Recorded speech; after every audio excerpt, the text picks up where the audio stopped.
Hi, I'm Cosmo the Magician. Here I am in my garage again, and I want to show you a little something I made with my laser cutter. Before I go on here, I just want you to know that I'm not attempting to make Hollywood-style videos. I had someone sort of complain that, the shaky video is bad production and I should know better since I'm a theater person, since I'm a magician. Hey, listen, this is just me in my garage. I'm using the lighting that is here in my shop already. I'm not trying to make a Hollywood video. I'm just trying to help people do things, with their creativeness.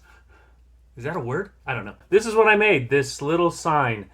We have a sign that looks just like this, but it's 10 feet wide, and it's huge, and it was very difficult. It took me months to get it done, and the problem that I had was the lettering. Trying to get them lined up exactly as it was designed was very difficult, and I had a friend who's an artist who said whoever made my sign, they should give me a refund because the letters were a little bit crooked and stuff like that. That was because I did it by hand. Now, don't get me wrong, the sign looks very, very good, but he's an artist. He used to work for Disney and stuff, and he was making a comment about how the letters weren't perfect. So I'm going to show you how I lined these letters up. This was all cut on a laser cutter. I hope this helps those of you out there trying to figure out how to put things together. Okay, what I've got here are two layers. This is a separate piece that's glued down, but I want to be able to put it on there in a really nice way, in a way it's very centered and very aligned properly, I wanted to make sure these went on there, exactly how they're supposed to be and how it was designed. And I realized when you cut something with a laser cutter, you end up with all the negative stuff, all the throwaway parts. And now the reason I'm making this video is I've seen a lot of people try to put lettering on stuff and say, here's how to center it. So I put this down, and I don't glue it, of course, and then I use it to line up all this border that goes across. And by the way, I use this also as a way to paint these letters, because I started painting them by hand one at a time, and I realized if I just drop them into this and take a brush and just brush the whole thing, we end up painting all these letters in a fraction of the time. So you can see that this is actually nice and even.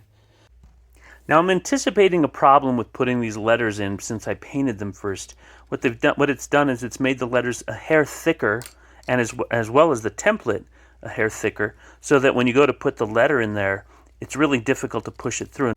So here's the deal. I pushed this letter in from the back side. It's sticking out on this side, but it's recessed on that side. But it's enough to hold the letter in there, so I'm going to put glue on the back of a few of these letters, push it down into place, remove the template. Here we go. This is going to go right in here.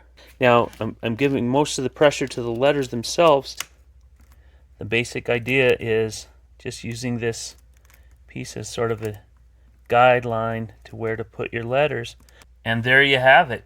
This is aligned exactly as it was designed, so the letters go exactly where they're supposed to. So now I'm going to do those small letters. That's going to be a little bit tricky because I don't want to break them. They're very thin.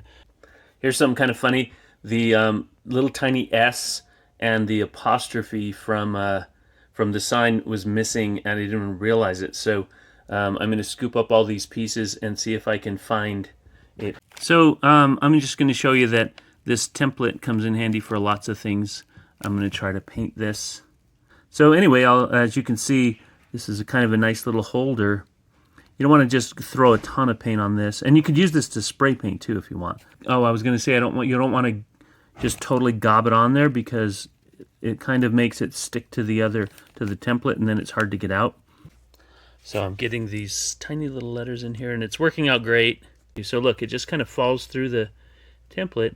Now it's not glued down really hard because I haven't pressed down hard, but there's glue on the back of it, so all I got to do is lift this template up and press down a little. It'll stick just great. So I've pressed those letters in there. It's not too difficult to take this out without any issues. Oh, I forgot to put the apostrophe. Oh no! Got the apostrophe in. Looks like there's a little bit of glue or something squishing out from there, but I can clean that up pretty quickly. I may have to touch up some of this with a little tiny paintbrush, but holy moly, I'll tell you what, that was way better than trying to figure out how to align all these letters, and it came out great.